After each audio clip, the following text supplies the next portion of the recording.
নমস্কার বন্ধুরা, Bhadreswar study centre চ্যানেলে তোমাদের স্বাগতম।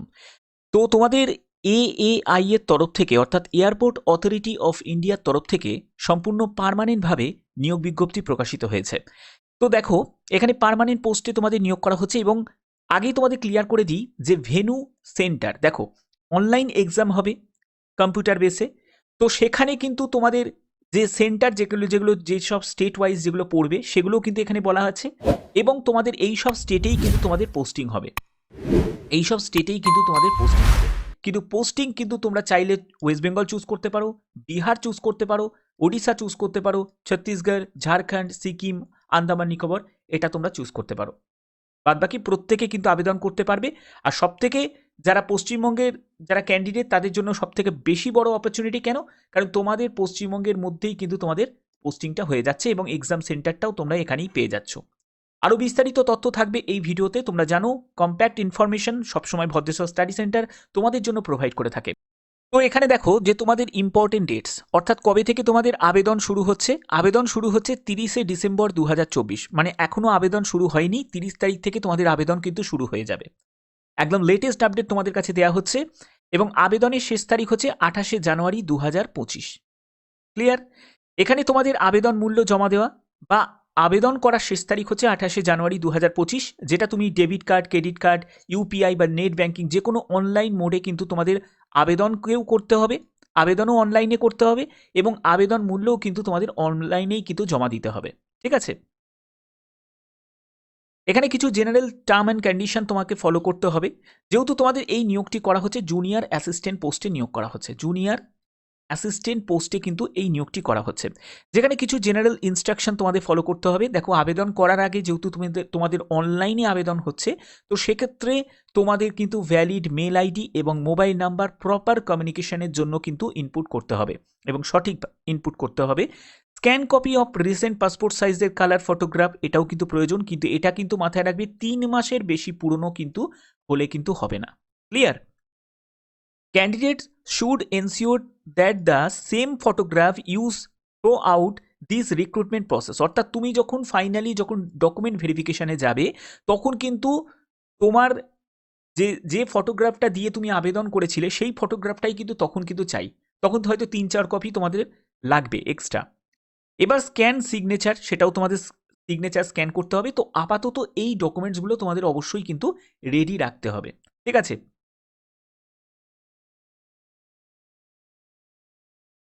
এখানে দেখো পরবর্তী জায়গা যেটা বলা হচ্ছে, once the form is submitted, অর্থাৎ একবার যদি তুমি ফর্ম ফাইনালি সাবমিট করে দাও তাহলে কিন্তু কোনো রকমভাবে তোমরা কিন্তু এডিট করতে পারবে না। আমি প্রত্যেক ভিডিওতে তোমাদের বারবার বলে দিই যে সিনসিয়ারলিভাবে খুব ভালো করে মাথা ঠান্ডা করে কিন্তু আবেদনটা করবে। তাড়াহুড়ো করে আবেদন করলেই কিন্তু সেই জায়গাটা গন্ডগোল কিন্তু হয়ে যায়। তো অবশ্যই কিন্তু সঠিক তথ্য দিয়ে তোমাদের কিন্তু আবেদনটা করতে হবে। যদি কোনো কারণে ভুল যদি করে ফেলো তাহলে সেটাই কিন্তু রেকর্ড হয়ে যাবে এবং পরবর্তী জায়গায় কিন্তু কোনো রকম এডিট অপশন কিন্তু তোমরা পাবে না। ক্লিয়ার? আচ্ছা, তো তোমাদের এই যে নিয়োগটি করা হচ্ছে সেটা এয়ারপোর্টস অথরিটি অফ ইন্ডিয়ার তরফ থেকে একদম ইস্টার্ন রিজিয়ানে কিন্তু নিয়োগ করা হচ্ছে। সব থেকে বড় অপরচুনিটি কোন পোস্টে নিয়োগ করা হচ্ছে? জুনিয়র অ্যাসিস্ট্যান্ট ফায়ার সার্ভিসে কিন্তু নিয়োগ করা হচ্ছে। এখানে টোটাল ভ্যাকেন্সি 89 টোটাল ভ্যাকেন্সি আছে এবং এখানে ইউআর এর জন্য এসসি এসটি প্রত্যেকের জন্য কিন্তু শূন্যপদ ভাগ করা আছে। তোমরা দেখতে পাচ্ছ তোমরা শুরুতে যে বেতনটা পাবে 31,000 টাকা, এটা কিন্তু ইনক্রিজ হয়ে 3% ইনক্রিজ হয়ে কিন্তু 92,000 কিন্তু তোমাদের কিন্তু বেতন হয়ে যাবে। ওকে, এখানে রিজার্ভেশন যেরকম রুলস থাকে একটা গভর্নমেন্টে সেরকমই কিন্তু রিজার্ভেশন রুলস আছে। তো এখানে তোমাদের আবেদনের শেষ তারিখ এগুলো তো সবই তোমাদের বলে দিয়েছি এবং দেখো তোমাদের এখানে এজ ক্রাইটেরিয়া কি প্রয়োজন। তোমার ন্যূনতম বয়স হচ্ছে 18 হতে হবে এবং সর্বোচ্চ বয়স হচ্ছে 30 হতে হবে। 1/11/2024 হিসাবে তোমাদের এজ ক্যালকুলেট করতে হবে। তুমি যদি এসসি এসটি ক্যান্ডিডেট হয়ে থাকো তাহলে 5 বছর কিন্তু ছাড় পেয়ে যাবে, অর্থাৎ তোমার ক্ষেত্রে বয়স হয়ে যাবে 18 থেকে 35 বছর। তুমি যদি ওবিসি ক্যান্ডিডেট হয়ে থাকো তাহলে তোমার ক্ষেত্রে বয়স হয়ে যাবে 18 থেকে 33 বছর। এছাড়া যারা ফিজিক্যাল হ্যান্ডিক্যাপ্ট আছো তাদের কিন্তু এখানে শূন্যপদ কিন্তু এখানে নেই, অর্থাৎ ফিজিক্যাল হ্যান্ডিক্যাপ্ট যারা আছো তারা কিন্তু এখানে আবেদন করতে পারবে না। যেহেতু তোমাদের ফায়ার সার্ভিসে তোমাদের এই নিয়োগটি করা হচ্ছে জুনিয়র অ্যাসিস্ট্যান্ট ফায়ার সার্ভিসে, তো সেক্ষেত্রে তোমার কিন্তু ফিজিক্যালিভাবে ফিট হওয়াটা কিন্তু খুবই দরকার।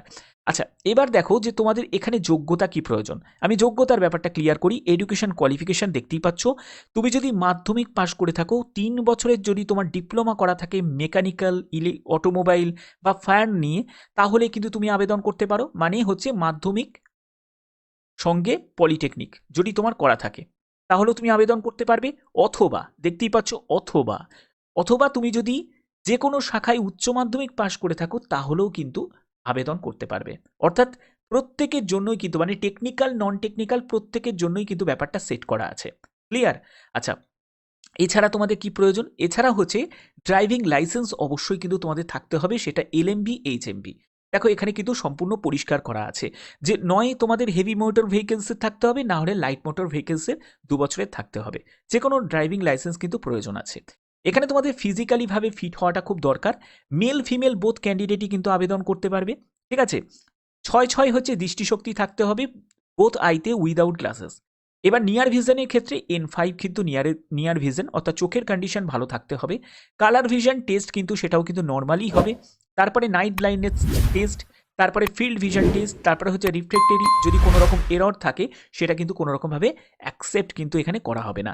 এবং বাদবাকি যা তোমাদের হিয়ারিং, স্পিচ, এগুলো কিন্তু সবই নর্মাল থাকতে হবে। হাইটের ব্যাপারটা দেখো এখানে উল্লেখ করা আছে যে মেল ক্যান্ডিডেটদের ক্ষেত্রে 167 সেন্টিমিটার কিন্তু কমপক্ষে হতে হবে, ফিমেল ক্যান্ডিডেটদের 157 সেন্টিমিটার কমপক্ষে হতে হবে। বুকের ছাতি হচ্ছে 81 সেন্টিমিটার নর্মাল অবস্থায়, 5 সেন্টিমিটার ফোলাতে হবে, 86 সেন্টিমিটার কিন্তু বুকের ছাতি ফুলিয়ে হতে হবে। মেয়েদের ক্ষেত্রে এইসব কোনো চেক কিন্তু হবে না। ওয়েট হবে সেটা কিন্তু 55 কেজি কিন্তু কমপক্ষে হতেই হবে ওয়েট মেল ক্যান্ডিডেটদের, আর ফিমেল ক্যান্ডিডেটদের হচ্ছে 45 কেজি ওয়েট কিন্তু হতেই হবে। ঠিক আছে? এখানে আর একটা ব্যাপার কিন্তু তোমাদের ক্লিয়ার করে দিই। দেখো এখানে 3 সেন্টিমিটার কিন্তু রিল্যাক্সেশন পাবে হাইটের ক্ষেত্রে মেল ফিমেল বোথ ক্যান্ডিডেট। কারা পাবে? যারা হচ্ছে তোমাদের এখানে হিলি এরিয়া থেকে বিলং করছো। মানে তুমি যদি কোনো পাহাড়ি কোনো জায়গা থেকে, মানে ধরো তুমি জলপাইগুড়ি থেকে কি দার্জিলিং থেকে বা এইসব জায়গা থেকে যেখানে হিলি এরিয়া আছে, সেখান থেকে যদি তুমি বিলং করো, তাহলে কিন্তু তোমার কিন্তু এখানে রিল্যাক্সেশন আছে। ক্লিয়ার? আচ্ছা, এবার হচ্ছে তোমাদের ডিসকোয়ালিফিকেশন কি কি কারণে তোমাদের ডিসকোয়ালিফিকেশন করতে পারে, সেটা হচ্ছে নক নি যদি তোমার থাকে, তারপরে হচ্ছে বো লেগস থাকে, তারপরে হচ্ছে ডিগ্রি অফ স্কুইন্ট মানে টেরা চাউনি যদি থাকে, ফ্ল্যাট ফুট থাকে, ফিজিক্যাল ডিফর্মিটি যদি থাকে, সাফারিং ফ্রম ক্রনিক ডিজিজ মানে কোনো মারণ রোগ টাইপের যদি তোমার শরীরে থাকে, তো এইসব বিভিন্ন কারণের জন্য কিন্তু তোমাদের এখানে মেডিকেলে বাদ করে দিতে পারে। তার জন্য অবশ্যই কিন্তু এটা ভালো করে মাথায় রাখতে হবে। এবার হচ্ছে সিলেকশন প্রসেস কি। সিলেকশন প্রসেসের ক্ষেত্রে প্রথমে স্টেজ 1 হবে, যেখানে তোমাদের রিটিন এক্সাম হবে, সিবিটি হবে। সেখানে 2 ঘন্টা তোমরা সময় পাবে। এখানে এখানে 100 মধ্যে তোমাকে 50 কিন্তু পেতেই হবে। 100 মার্কসের মধ্যে তোমাকে 50 মার্কস কিন্তু তোমাকে তুলতেই হবে ইউআর, ইডাব্লিউএস এবং ওবিসি ক্যান্ডিডেটদের। আর 40 মার্কস পেতে হবে যারা এসসি এসটি তাদের ক্ষেত্রে। এটা কিন্তু মিনিমাম মার্কস। ঠিক আছে? এবার হচ্ছে তোমাদের সিলেবাসে কি কি থাকবে। দেখো সিলেবাসে এখানে এডুকেশন কোয়ালিফিকেশন এবং হচ্ছে তোমাদের 50% কোশ্চেন থাকবে জিকে, জিআই এবং হচ্ছে তোমাদের জেনারেল অ্যাপটিটিউড এবং ইংলিশের ওপর। এখানে সাবজেক্টের ব্যাপারটা কিন্তু সম্পূর্ণ ক্লিয়ার করা আছে এবং তোমাদের কিন্তু এগুলো কিন্তু হবে। এবং তোমরা যখন ফিজিক্যালি এন্ডুরেন্স যে টেস্টে সেখানে যখন তোমরা যাবে, মানে পিইটিতে যখন যাবে, এখানে কিন্তু পিইটি হবে, সেই পিইটিতে যখন যাবে তখন কিন্তু এগুলো কিন্তু তোমাদের মার্কসগুলো তোমরা দেখতে পাচ্ছ ভাগ করা আছে, সময় ভাগ করা আছে এবং তোমাদের কিন্তু এই যে লিফটিং অ্যান্ড ক্যারিং 50 কেজি নিয়ে মানে তোমার বালির বস্তা নিয়ে কিন্তু তোমাদের একটা ডিস্টেন্স কভার করতে হবে। তারপরে পোল ক্লাইম্বিং থাকবে, রোপ ক্লাইম্বিং থাকবে, ল্যাডার থাকবে, এই সবগুলো থাকবে এবং সময়গুলো দেখতেই পাচ্ছ এখানে কিন্তু ভাগ করা আছে। তো আশা করি এই জায়গাগুলো তোমাদের ক্লিয়ার। এবং ফিমেলদের ক্ষেত্রে কিন্তু ব্যাপারটা কিন্তু আলাদা। ফিমেলদের ক্ষেত্রে কিন্তু এইরকম করে দেখো ভাগ করা আছে তোমাদের। ঠিক আছে? কিন্তু ফিমেলদের ক্ষেত্রেও কিন্তু হবেই, তবে একটু রিল্যাক্সেশন কিন্তু থাকবে ফিমেলদের মেলদের তুলনায়। তো এগুলো কিন্তু এখানে সম্পূর্ণ ক্লিয়ার করা আছে। তো এখানে দেখো যে তোমাদের অ্যাপ্লিকেশন ফিস কত টাকা লাগছে। 1000 টাকা মতো তোমাদের আবেদন মূল্য লাগছে। যারা ইউআর ক্যান্ডিডেট, ওবিসি এবং ইডাব্লিউএস ক্যান্ডিডেট যারা আছো তাদের লাগবে। ঠিক আছে? তুমি যদি একজন ওম্যান ক্যান্ডিডেট হয়ে থাকো, এসসি এসটি হয়ে থাকো, এক্স সার্ভিসম্যান হয়ে থাকো, তোমাদের কিন্তু কোনো রকম আবেদন মূল্য কিন্তু লাগবে না। ঠিক আছে? তো এখানে তোমাদের এটা তো ব্যাপার মিটে গেল। এগুলো তোমাদের সম্পূর্ণ ক্লিয়ার করে দিয়েছি এবং দেখো তোমাদের আবেদন মূল্য যদি তুমি একবার যদি পে করো, পরবর্তী সময় কিন্তু আর কিন্তু সেটা রিফান্ড পাবে না। তার জন্য খুব বুঝে ভালো করে দেখে তারপরে কিন্তু আবেদন করবে।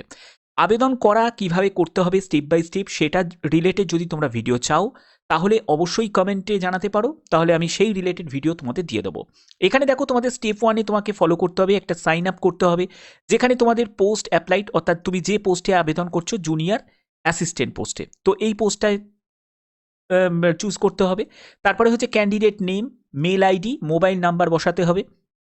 তারপরে তোমাদের এখানে একটা ক্রিয়েট তোমার ইউজার আইডি এবং পাসওয়ার্ড তোমাদের হয়ে যাবে এবং সেটা দিয়েই তোমরা কিন্তু পরবর্তী সময় তোমরা লগ ইন করবে। লগ ইন করে তোমাদের ফিল আপ অফ অ্যাপ্লিকেশন করতে হবে, যেখানে গো টু অ্যাপ্লিকেশন ফর্মের পরে একটা তোমরা একটা যেখানে তোমরা গো টু অ্যাপ্লিকেশন ফর্মের একটা ইন্টারফেস দেখতে পেয়ে যাবে, যেখানে তোমার personal details, qualification details, upload photo and signature এবং সাবমিশন অফ ফিজ।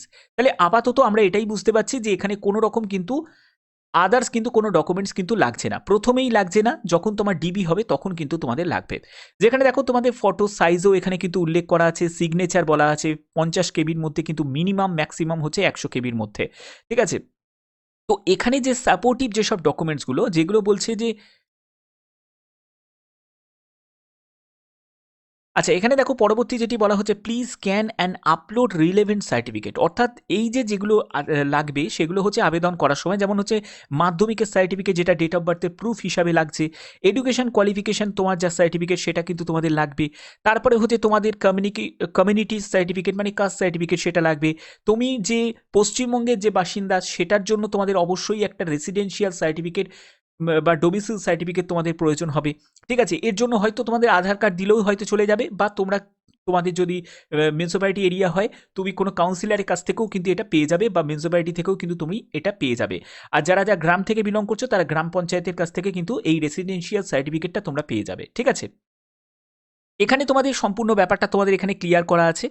তো এবার এখানে যারা আবেদন করতে ইচ্ছুক তারা অবশ্যই আবেদন করে দিও, কারণ এটা কিন্তু একটা বড় অপরচুনিটি, কারণ এখানে কিন্তু কোনো ট্রেনিং নয়, এটা একদম সরাসরি তোমাদের নিয়োগ করা হচ্ছে। এখানে দেখো যদি তোমাদের টেকনিক্যাল কোনো কোয়ারিজ থাকে, যদি কিছু ভুল ভ্রান্তি হওয়ার আগে অবশ্যই তোমরা কিন্তু এখানে তোমাদের যদি কোনো সন্দেহ থাকে, কোনো জায়গায় যদি তোমাদের কোনো প্রবলেম হয়ে থাকে, তাহলে অবশ্যই কিন্তু এই হেল্পলাইন নাম্বারে কিন্তু কল করে নিতে পারো। একদম টেকনিক্যালি বিভিন্ন রকমের কিন্তু সহায়তার জন্য এই নাম্বারটা কিন্তু তোমাদের প্রোভাইড করা হয়েছে এএআই মানে এয়ারপোর্টস অথরিটি অফ ইন্ডিয়া লিমিটেডের তরফ থেকে। তো আশা করি এই ভিডিওর মাধ্যমে প্রত্যেকটি তথ্য তোমাদের কাছে তুলে ধরতে পেরেছি। এরকমই গুরুত্বপূর্ণ আপডেট পাওয়ার জন্য অবশ্যই কিন্তু চ্যানেলটাকে তোমরা সাবস্ক্রাইব করে রাখবে, বেল আইকনটাকে অল করে রাখবে। এখনের মতো এইটুকুই, টাটা।